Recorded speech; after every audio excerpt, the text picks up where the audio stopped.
Akhirnya bisa liburan sama Besti di Semarang. Begitu nyampe, pengen eksplor Semarang, tapi bingung cari tempat wisata terdekat. Wah, ternyata ada aplikasi Madosi yang bisa tunjukin destinasi wisata. Dilengkapi lokasi hingga foto tempat wisata, Madosi yang dikembangkan di Sporapar, Jawa Tengah ini ngebantu banget buat jadi guide jalan-jalan di Jawa Tengah. Jadi tahu deh, Gereja Belenduk tuh gak jauh dari Stasiun Tawang.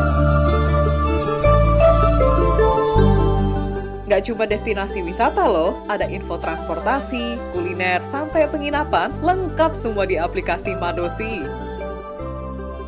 Udah capek jalan-jalan, tinggal buka Madosi lagi buat cari penginapan terdekat.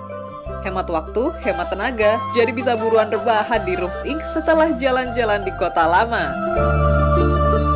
Bikin itinerary selama liburan di Jawa Tengah jadi lebih gampang berkat Madosi.